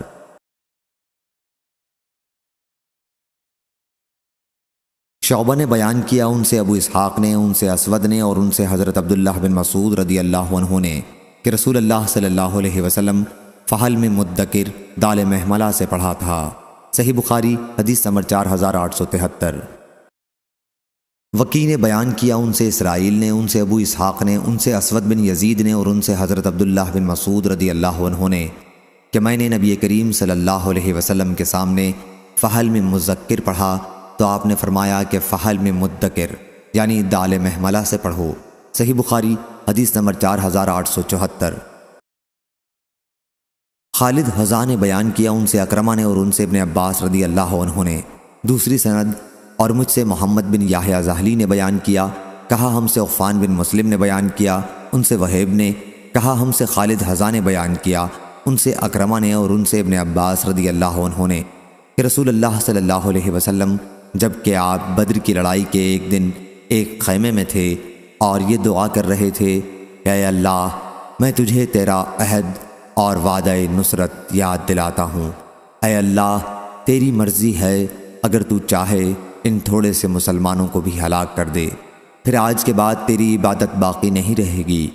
پھر حضرت ابو بکر رضی اللہ عنہ نے حضرت صلی اللہ علیہ وسلم کا ہاتھ پکڑ لیا اور عرض کیا، بس یا رسول اللہ صلی اللہ علیہ وسلم، آپ نے اپنے رب سے بہت ہی الحاح و زاری سے دعا کر لی ہے۔ اس وقت حضور صلی اللہ علیہ وسلم زرہ پہنے ہوئے چل پھر رہے تھے اور آپ خیمے سے نکلے تو زبان مبارک پر یہ آیت تھی، سو ان قریب کافروں کی جماعت شکست کھائے گی اور یہ سب پیٹ پھیر کر بھاگیں گے۔ صحیح بخاری حدیث نمبر 4875۔ یوسف بن ماہک نے خبر دی، انہوں نے بیان کیا کہ میں حضرت عائشہ ام المومنین رضی اللہ عنہا کی خدمت میں حاضر تھا۔ آپ نے فرمایا کہ جس وقت آیت لیکن ان کا اصل وعدہ تو قیامت کے دن کا ہے اور قیامت بڑی سخت اور تلخ چیز ہے، حضرت محمد صلی اللہ علیہ وسلم پر مکے میں نازل ہوئی تو میں بچی تھی اور کھیلا کرتی تھی۔ صحیح بخاری حدیث نمبر 4876۔ خالد بن مہران حذا نے بیان کیا ان سے اکرمہ رضی اللہ عنہ نے اور ان سے حضرت ابن عباس رضی اللہ عنہ نے کہ رسول اللہ صلی اللہ علیہ وسلم جب کہ آپ بدر کی لڑائی کے موقع پر میدان میں ایک خیمے میں یہ دعا کر رہے تھے کہ اے اللہ میں تجھے تیرا عہد اور وعدہ نصرت یاد دلاتا ہوں، اے اللہ اگر تو چاہے کہ مسلمانوں کو فنا کر دے تو آج کے بعد پھر کبھی تیری عبادت نہیں کی جائے گی۔ اور اس پر حضرت ابو بکر رضی اللہ عنہ نے حضرت صلی اللہ علیہ وسلم کا ہاتھ پکڑ کر عرض کیا، بس یا رسول اللہ صلی اللہ علیہ وسلم، آپ اپنے رب سے خوب الحاح و زاری کے ساتھ دعا کر چکے ہیں۔ حضرت صلی اللہ علیہ وسلم اس وقت زرہ پہنے ہوئے تھے، آپ باہر تشریف لائے تو آپ کی زبان مبارک پر یہ آیت تھی، سَيُهْزَمُ الْجَمْعُ وَيُوَلُّونَ الدُّبُرَ بَلِ السَّاعَةُ مَوْعِدُهُمْ وَالسَّاعَةُ أَدْهَىٰ وَأَمَرُ، یعنی ان قریب کافروں کی یہ جماعت ہار جائے گی اور یہ سب پیٹ پھیر کر بھاگیں گے، لیکن ان کا اصل وعدہ تو قیامت کے دن کا ہے اور قیامت بڑی سخت اور بہت ہی کڑوی چیز ہے۔ صحیح بخاری حدیث نمبر 4877۔ ابو عمران جونی نے بیان کیا ان سے ابو بکر بن عبداللہ بن قیس نے اور ان سے ان کے والد عبداللہ بن قیس ابو موسیٰ اشعری رضی اللہ عنہ نے کہ رسول اللہ صلی اللہ علیہ وسلم نے فرمایا، جنت میں 2 باغ ہوں گے جن کے برتن اور تمام دوسری چیزیں چاندی کی ہوں گی، اور 2 دوسرے باغ ہوں گے جن کے برتن اور تمام دوسری چیزیں سونے کے ہوں گے، اور جنت عدن سے جنتیوں کے اپنے رب کے دیدار میں کوئی چیز سوائے کبریائی کی چادر کے جو اس کے منہ پر ہوگی حائل نہ ہوگی۔ صحیح بخاری حدیث نمبر 4878۔ ابو عمران جونی نے بیان کیا ان سے ابو بکر بن عبداللہ بن قیس نے اور ان سے ان کے والد نے کہ رسول اللہ صلی اللہ علیہ وسلم نے فرمایا، جنت میں کھوکھلے موتی کا خیمہ ہوگا، اس کی چوڑائی 60 میل ہوگی اور اس کے ہر کنارے پر مسلمان کی ایک بیوی ہوگی، ایک کنارے والی دوسرے کنارے والی کو نہ دیکھ سکے گی اور مومن ان کے پاس باری باری جائیں گے۔ صحیح بخاری حدیث نمبر 4879۔ اور 2 باغ ہوں گے جن کے برتن اور تمام دوسری چیزیں چاندی کی ہوں گی، اور ایسے بھی 2 باغ ہوں گے جن کے برتن اور تمام دوسری چیزیں سونے کی ہوں گی۔ جنت عدن والوں کو اللہ کے دیدار میں صرف ایک جلال کی چادر حائل ہوگی جو اس کے مبارک منہ پر پڑی ہوگی۔ صحیح بخاری حدیث نمبر 4880۔ حضرت ابو ہریرہ رضی اللہ عنہ نے بیان کیا، وہ کہتے تھے کہ انہوں نے رسول اللہ صلی اللہ علیہ وسلم سے سنا تھا کہ حضرت صلی اللہ علیہ وسلم نے فرمایا، جنت میں ایک درخت طویل ہوگا، اتنا بڑا کہ سوار اس کے سائے میں 100 سال تک چلے گا اور پھر بھی اس کا سایہ ختم نہ ہوگا۔ اگر تمہارا جی چاہے تو آیت وَظِلٍّ مَمْدُودٍ کی قرأت کر لو۔ صحیح بخاری حدیث نمبر 4881۔ سعید بن جبیر نے بیان کیا کہ میں نے حضرت عبداللہ بن عباس رضی اللہ عنہ سے سورہ توبہ کے متعلق پوچھا تو انہوں نے کہا، یہ سورہ توبہ کی ہے یا فضیحت کرنے والی ہے۔ اس صورت میں برابر یہی اترتا رہا۔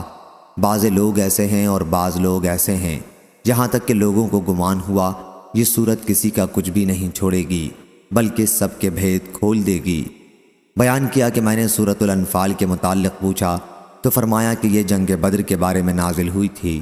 بیان کیا کہ میں نے سورہ حشر کے متعلق پوچھا تو فرمایا کہ قبیلہ بنو نذیر کے یہود کے بارے میں نازل ہوئی تھی۔ صحیح بخاری حدیث نمبر 4882۔ سعید بن جبیر نے بیان کیا کہ میں نے حضرت ابن عباس رضی اللہ عنہ سے سورۃ حشر کے متعلق پوچھا تو انہوں نے کہا بلکہ اسے سورہ نذیر کہو۔ صحیح بخاری حدیث نمبر 4883۔ عبداللہ بن عمر رضی اللہ عنہ نے بیان کیا کہ رسول اللہ صلی اللہ علیہ وسلم نے بنو نذیر کے کھجوروں کے درخت جلا دیے تھے اور انہیں کاٹ ڈالا تھا۔ یہ درخت مقام بویرہ میں تھے۔ پھر اس کے متعلق اللہ تعالیٰ نے آیت نازل کی کہ جو کھجوروں کے درخت تم نے کاٹے یا انہیں ان کی جڑوں پر قائم رہنے دیا سو یہ دونوں اللہ ہی کے حکم کے موافق ہیں اور تاکہ نافرمانوں کو ذلیل کرے۔ صحیح بخاری حدیث نمبر 4884۔ عمرو بن دینار نے بیان کیا ان سے زہری نے، ان سے مالک بن اوس بن حدثان نے اور ان سے حضرت عمر رضی اللہ عنہ نے بیان کیا کہ بنی نذیر کے اموال کو اللہ تعالیٰ نے رسول اللہ صلی اللہ علیہ وسلم کو بغیر لڑائی کے دیا تھا۔ مسلمانوں نے اس کے لیے گھوڑے اور اونٹ نہیں دوڑائے۔ ان اموال کا خرچ کرنا خاص طور سے رسول اللہ صلی اللہ علیہ وسلم کے ہاتھ میں تھا، چنانچہ آپ اس میں سے ازواج مطہرات کا سالانہ خرچ دیتے تھے اور جو باقی بچتا تھا اس سے سامان جنگ اور گھوڑوں کے لیے خرچ کرتے تھے تاکہ اللہ رب العزت کے راستے میں جہاد کے موقع پر کام آئے۔ صحیح بخاری حدیث نمبر 4885۔ عبداللہ بن مسعود رضی اللہ عنہ نے بیان کیا کہ اللہ تعالیٰ نے گودوانے والیوں اور گودنے والیوں پر لعنت بھیجی ہے، چہرے کے بال اکھاڑنے والیوں اور حسن کے لیے آگے کے دانتوں میں کشادگی کرنے والیوں پر لعنت بھیجی ہے کہ یہ اللہ کی پیدا کی ہوئی صورت میں تبدیلی کرتی ہیں۔ عبداللہ بن مسعود رضی اللہ عنہ کا یہ کلام قبیلہ بنی اسد کی ایک عورت کو معلوم ہوا جو ام یعقوب کے نام سے معروف تھی۔ وہ آئی اور کہا کہ مجھے معلوم ہوا ہے کہ آپ نے اس طرح کی عورتوں پر لعنت بھیجی ہے۔ عبداللہ بن مسعود رضی اللہ عنہ نے کہا آخر کیوں نہ میں انہیں لعنت کروں جنہیں رسول اللہ صلی اللہ علیہ وسلم نے لعنت کی ہے اور جو کتاب اللہ کے حکم کے مطابق ملعون ہے۔ اس عورت نے کہا کہ قرآن مجید تو میں نے بھی پڑھا ہے لیکن آپ جو کچھ کہتے ہیں میں نے تو اس میں کہیں یہ بات نہیں دیکھی۔ انہوں نے کہا کہ اگر تم نے بغور پڑھا ہوتا تو تمہیں ضرور مل جاتا۔ کیا تم نے یہ آیت نہیں پڑھی کہ رسول صلی اللہ علیہ وسلم تمہیں جو کچھ دیں لے لیا کرو اور جس سے تمہیں روک دیں رک جایا کرو؟ اس نے کہا کہ پڑھی ہے۔ عبداللہ بن مسعود رضی اللہ عنہ نے کہا کہ پھر حضرت صلی اللہ علیہ وسلم نے ان چیزوں سے روکا ہے۔ اس پر عورت نے کہا کہ میرا خیال ہے کہ آپ کی بیوی بھی ایسا کرتی ہیں۔ انہوں نے کہا کہ اچھا جاؤ اور دیکھ لو۔ وہ عورت گئی اور اس نے دیکھا لیکن اس طرح کی ان کے یہاں کوئی معیوب چیز اسے نہیں ملی۔ پھر عبداللہ بن مسعود رضی اللہ عنہ نے کہا کہ اگر میری بیوی اسی طرح کرتی تو بھلا وہ میرے ساتھ رہ سکتی تھی؟ ہرگز نہیں۔ صحیح بخاری حدیث نمبر 4886۔ سفیان ثوری نے بیان کیا کہ میں نے عبد الرحمن بن عابس سے منصور بن معتمر کی حدیث کا ذکر کیا جو وہ ابراہیم سے بیان کرتے تھے کہ ان سے علقمہ نے اور ان سے حضرت عبداللہ بن مسعود رضی اللہ عنہ نے بیان کیا کہ رسول اللہ صلی اللہ علیہ وسلم نے سر کے قدرتی بالوں کے ساتھ مصنوعی بال لگانے والیوں پر لعنت بھیجی تھی۔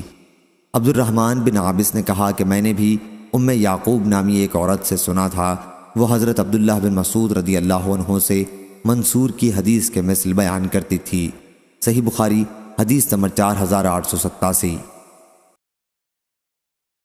عمرو بن میمون نے بیان کیا کہ حضرت عمر بن خطاب رضی اللہ عنہ نے زخمی ہونے کے بعد انتقال سے پہلے فرمایا تھا میں اپنے بعد ہونے والے خلیفہ کو مہاجرین اولین کے بارے میں وصیت کرتا ہوں کہ وہ ان کا حق پہچانے، اور میں اپنے بعد میں ہونے والے خلیفہ کو انصار کے بارے میں وصیت کرتا ہوں جو دارالسلام اور ایمان میں نبی کریم صلی اللہ علیہ وسلم کی ہجرت سے پہلے ہی سے قرار پکڑے ہوئے ہیں، یہ کہ ان میں جو نیکوکار ہیں ان کی عزت کرے اور ان کے غلط کاروں سے درگزر کرے۔ صحیح بخاری حدیث نمبر 4888۔ حضرت ابو ہریرہ رضی اللہ عنہ نے بیان کیا کہ رسول اللہ صلی اللہ علیہ وسلم کی خدمت میں ایک صاحب خود حضرت ابو ہریرہ رضی اللہ عنہ حاضر ہوئے اور عرض کیا، یا رسول اللہ صلی اللہ علیہ وسلم، میں فاقے سے ہوں۔ حضرت صلی اللہ علیہ وسلم نے انہیں ازواج مطہرات کے پاس بھیجا کہ وہ آپ کی دعوت کریں، لیکن ان کے پاس کوئی چیز کھانے کی نہیں تھی۔ آپ صلی اللہ علیہ وسلم نے فرمایا، کیا کوئی شخص ایسا نہیں جو آج رات اس مہمان کی میزبانی کرے؟ اللہ اس پر رحم کرے گا۔ اس پر ایک انصاری صحابی ابو طلحہ رضی اللہ عنہ کھڑے ہوئے اور عرض کیا، یا رسول اللہ، یہ آج میرے مہمان ہیں۔ پھر وہ انہیں اپنے ساتھ لے گئے اور اپنی بیوی سے کہا کہ یہ رسول اللہ صلی اللہ علیہ وسلم کے مہمان ہیں، کوئی چیز ان سے بچا کے نہ رکھنا۔ بیوی نے کہا کہ اللہ کی قسم، میرے پاس اس وقت بچوں کے کھانے کے سوا اور کوئی چیز نہیں ہے۔ انصاری صحابی نے کہا، اگر بچے کھانا مانگے تو انہیں سلا دو اور آؤ یہ چراغ بھی بجھا دو، آج رات ہم بھوکے ہی رہ لیں گے۔ بیوی نے ایسا ہی کیا۔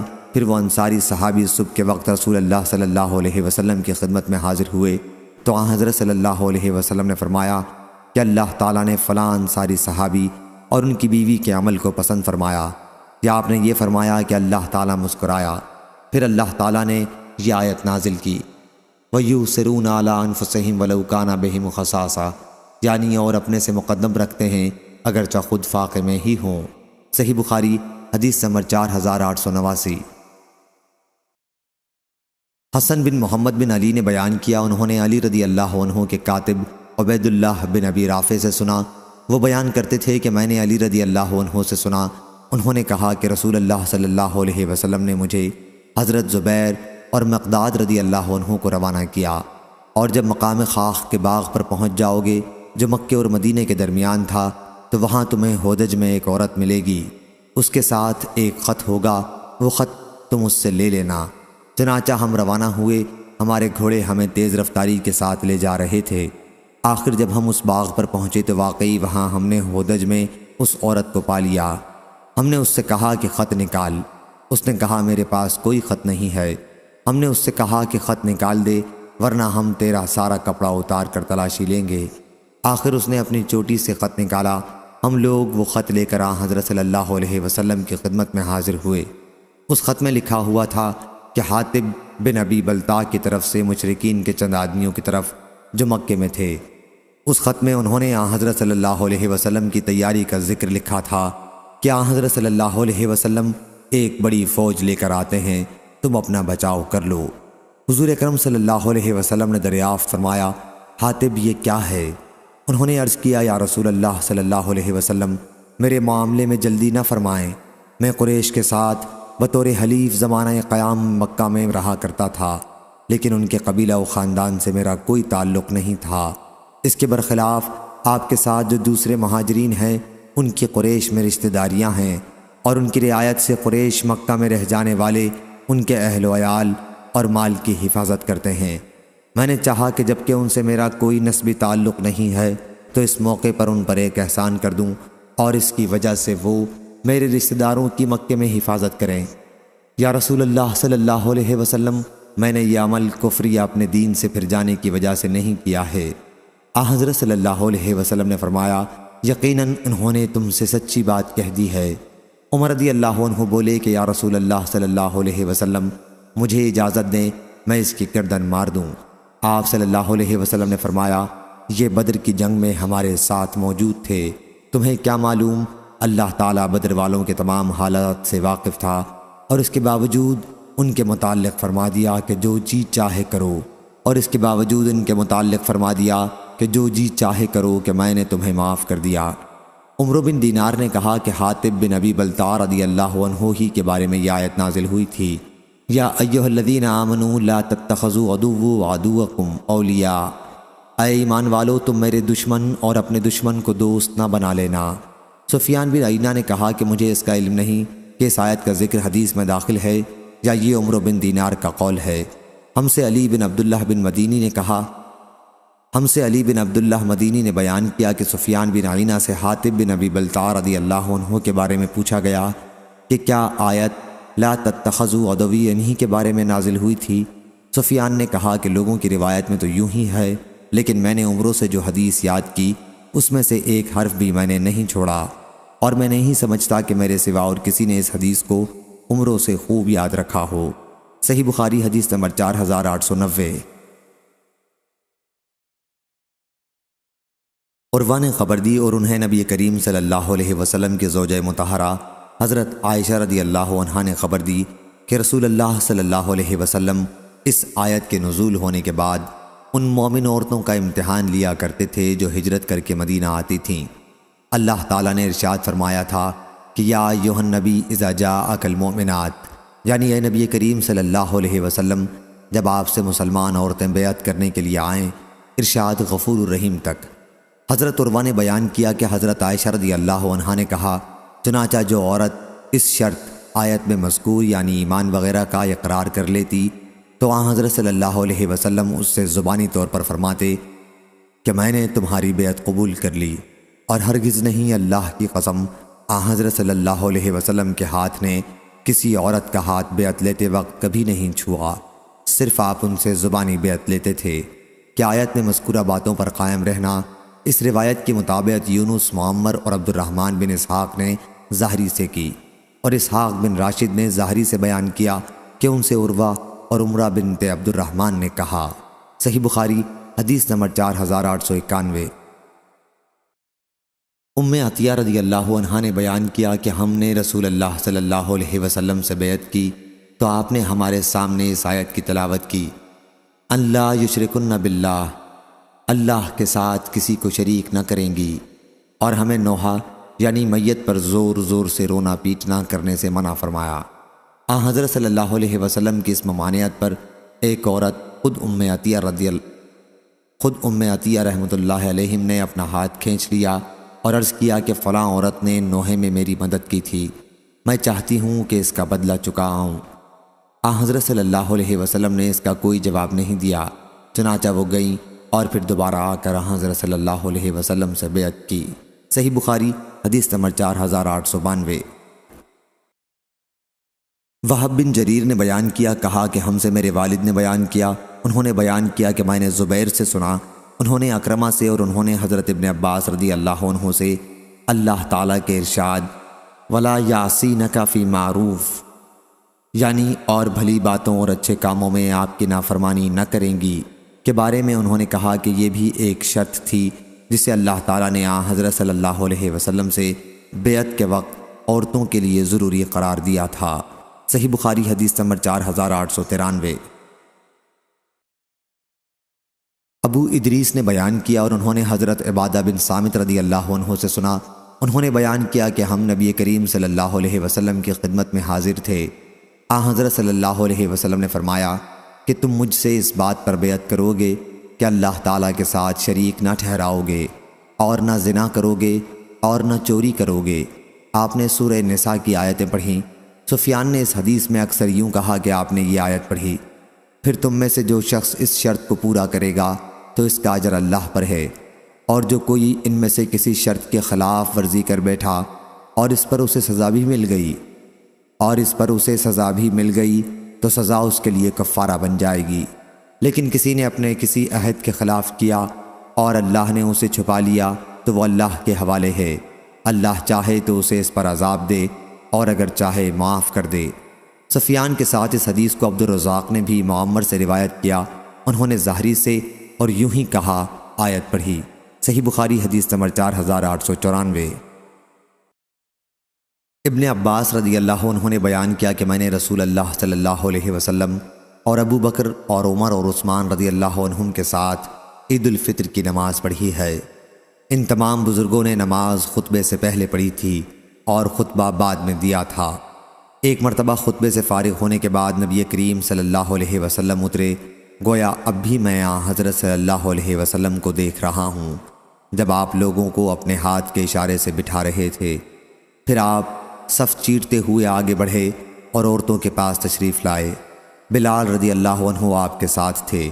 پھر آپ نے یہ آیت تلاوت کی، یا ایھا النبی اذا جاءک المؤمنات، یعنی اے نبی جب مومن عورتیں آپ کے پاس آئیں کہ آپ سے ان باتوں پر بیعت کریں کہ اللہ کے ساتھ نہ کسی کو شریک کریں گی، اور نہ چوری کریں گی، اور نہ بدکاری کریں گی، اور نہ اپنے بچوں کو قتل کریں گی، اور نہ بہتان لگائیں گی جسے اپنے ہاتھ اور پاؤں کے درمیان گھڑ لیں۔ آپ نے پوری آیت آخر تک پڑھی۔ جب آپ آیت پڑھ چکے تو فرمایا تم ان شرائط پر قائم رہنے کا وعدہ کرتی ہو؟ ان میں سے ایک عورت نے جواب دیا ہاں یا رسول اللہ صلی اللہ علیہ وسلم۔ ان کے سوا اور کسی عورت نے شرم کی وجہ سے کوئی بات نہیں کہی۔ حسن کو اس عورت کا نام معلوم نہیں تھا۔ بیان کیا کہ پھر عورتوں نے صدقہ دینا شروع کیا اور بلال رضی اللہ عنہ نے اپنا کپڑا پھیلا لیا۔ عورتیں بلال رضی اللہ عنہ کے کپڑے میں چھلے اور انگوٹھیاں ڈالنے لگیں۔ صحیح بخاری حدیث نمبر 4895۔ جبیر بن مطعم رضی اللہ عنہ نے بیان کیا کہ میں نے رسول اللہ صلی اللہ علیہ وسلم سے سنا، آپ فرما رہے تھے کہ میرے کئی نام ہیں، میں محمد ہوں، میں احمد ہوں، میں ماہی ہوں کہ جس کے ذریعے اللہ تعالیٰ کفر کو مٹا دے گا، میں حاشر ہوں کہ اللہ تعالیٰ سب کو حشر میں میرے بعد جمع کرے گا، اور میں عاقب ہوں۔ صحیح بخاری حدیث نمبر 4896۔ ابو ہریرہ رضی اللہ عنہ نے بیان کیا کہ ہم رسول اللہ صلی اللہ علیہ وسلم کے پاس بیٹھے ہوئے تھے کہ سورۃ الجمعہ کی یہ آیتیں نازل ہوئیں، وَآخِرِینَ مِنْهُمْ لَمَّا يَلْحَقُوا بِهِمْ، اور دوسروں کے لیے بھی جو ابھی ان میں شامل نہیں ہوئے ہیں حضرت صلی اللہ علیہ وسلم ہادی اور معلم ہیں۔ بیان کیا میں نے عرض کیا رسول اللہ صلی اللہ علیہ وسلم یہ دوسرے کون لوگ ہیں؟ حضرت صلی اللہ علیہ وسلم نے کوئی جواب نہیں دیا۔ آخر یہی سوال 3 مرتبہ کیا۔ مجلس میں سلمان فارسی رضی اللہ عنہ بھی موجود تھے۔ حضرت صلی اللہ علیہ وسلم نے ان پر ہاتھ رکھ کر فرمایا اگر ایمان سریہ پر بھی ہوگا تب بھی ان لوگوں یعنی فارس والوں میں سے اس تک پہنچ جائیں گے، یا یوں فرمایا کہ ایک آدمی ان لوگوں میں سے اس تک پہنچ جائے گا۔ صحیح بخاری حدیث نمبر 4897۔ عبدالعزیز نے بیان کیا انہیں سور نے اور ان سے ابو الغیث نے انہیں حضرت ابو ہریرہ رضی اللہ عنہ نے اور انہیں نبی کریم صلی اللہ علیہ وسلم نے کہ ان کی قوم کے کچھ لوگ اسے پالیں گے۔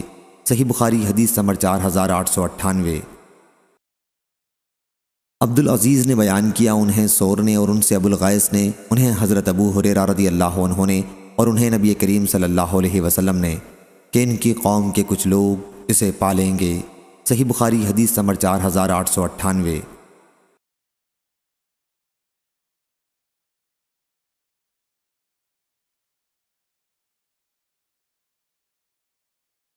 زید بن ارقم رضی اللہ عنہ نے بیان کیا کہ میں ایک غزوہ تبوک میں تھا اور میں نے منافقوں کے سردار عبداللہ بن ابی کو یہ کہتے سنا کہ جو لوگ مہاجرین رسول کے پاس جمع ہیں ان پر خرچ نہ کرو تاکہ وہ خود ہی رسول اللہ صلی اللہ علیہ وسلم سے جدا ہو جائیں۔ اس نے یہ بھی کہا اب اگر ہم مدینہ لوٹ کر جائیں گے تو عزت والا وہاں سے ذلت والوں کو نکال باہر کرے گا۔ میں نے اس کا ذکر اپنے چچا سعد بن عبادہ انصاری رضی اللہ عنہ سے کیا یا حضرت عمر رضی اللہ عنہ سے اس کا ذکر کیا، راوی کو شک تھا۔ انہوں نے اس کا ذکر نبی کریم صلی اللہ علیہ وسلم سے کیا۔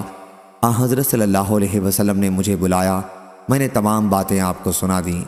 حضرت صلی اللہ علیہ وسلم نے عبداللہ بن ابی اور اس کے ساتھیوں کو بلا بھیجا۔ انہوں نے قسم کھا لی، کہا کہ انہوں نے اس طرح کی کوئی بات نہیں کہی تھی۔ اس پر حضرت صلی اللہ علیہ وسلم نے مجھ کو جھوٹا سمجھا اور عبداللہ کو سچا سمجھا۔ مجھے اس کا اتنا صدمہ ہوا کہ ایسا کبھی نہ ہوا تھا۔ پھر میں گھر میں بیٹھ رہا، میرے چچا نے کہا کہ میرا خیال نہیں تھا کہ حضرت صلی اللہ علیہ وسلم تمہاری تکذیب کریں گے اور تم پر ناراض ہوں گے۔ پھر اللہ تعالیٰ نے یہ سورت نازل کی جب منافق آپ کے پاس آتے ہیں۔ اس کے بعد حضرت صلی اللہ علیہ وسلم نے مجھے بلوایا اور اس سورت کی تلاوت کی اور فرمایا کہ اے یزید اللہ تعالیٰ نے تم کو سچا کر دیا ہے۔ صحیح بخاری حدیث نمبر 4900۔